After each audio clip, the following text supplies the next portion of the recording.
Alright guys, we've made it this far, and at this point all that's left to do is really just add a nice final polish or a bit of extra sheen to our image. So as you can see in the layers palette, we've built up quite a few folders, and if we hadn't used these folders, we would just have a huge mess of layers. But that's okay. What we're going to do is take all of these layers and merge them, but we're going to do that in a way that actually creates a copy of it, so we'll still have all of our original folders here. So what I want you to do is press Command or Control plus Alt Option plus Shift plus E. So there's 4 keys you're holding down all together. And what that's going to do is merge all of your visible layers. But it won't destroy or get rid of the folders. It's just going to place a copy of your entire image on the top of the layers palette. So you'll see here that you have a copy of your image all merged together nicely. So we're just going to call this merged for now. We're going to go up to the filter menu and then down to sharpen, unsharp mask. Now this will just sharpen our overall image a little bit more, and the nice thing about it is that it's going to be applied across the board, so everything will be equally as sharp. And if you go a little too far or a little too extreme, that's okay, because you can just lower the opacity of it if you want. Alright, so I'm just going to raise the radius a little bit here. And you can see if you hold down, if you click this little hand tool in the window here, it'll basically show you before and after. So when you're clicking down, it's before, and when you let go, you can see the result of the sharpening. You can also, zoom out and see what it's doing to the overall image.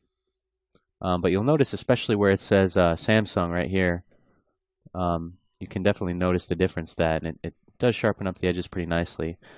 So make your values about the same as I have here. The amount should be around 50, radius of about 6.3 pixels, and leave the threshold at 0. And go ahead and click OK. And watch Photoshop work its magic. There you go.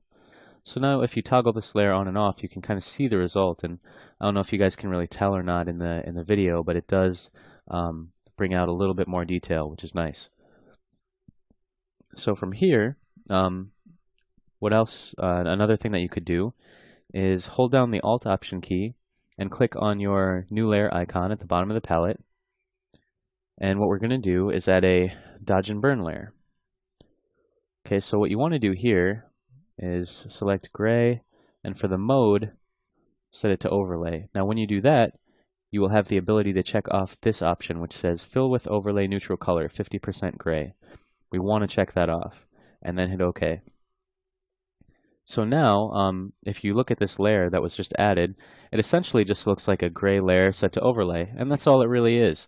But the trick to this is that it's a non-destructive way to do some dodging and burning. So the key is press D to get your default colors, and the trick is anything that you brush in with black will essentially be burned, and anywhere that you paint with white will essentially be dodged. Okay, so you just want to go over a couple of spots with like your low opacity. I'm talking maybe 10 to 20% to just bring out a couple of the highlights here and there. So you can see I'm just brushing over the phone a little bit more, maybe a little bit on the screen as well, to just kind of dictate the areas where you want the most attention to go. Okay, so do that here and there, kind of spread it out a little bit. And then if you want to burn a few areas to make the certain spots recede even more, you can go ahead and do that. So I'm doing a little bit on the bottom, maybe a little bit of burning on the top, just up here.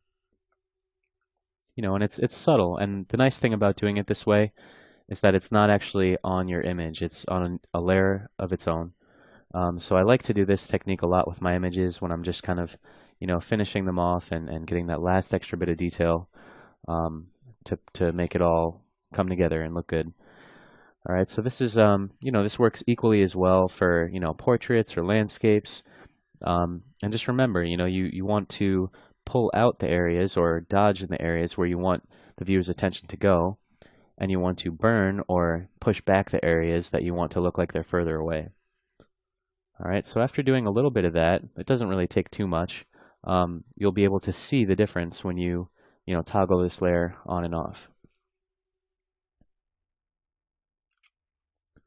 Okay, so right now, I'm just going to go ahead and toggle this layer on and off. I'm going to zoom out so you guys can see the difference with our dodging and burning. All right, and another nice thing about doing it this way is that if you want, like I'm noticing something weird happened over here on the right side. So if you want to, you can always go in and add a layer mask and maybe brush some of that out.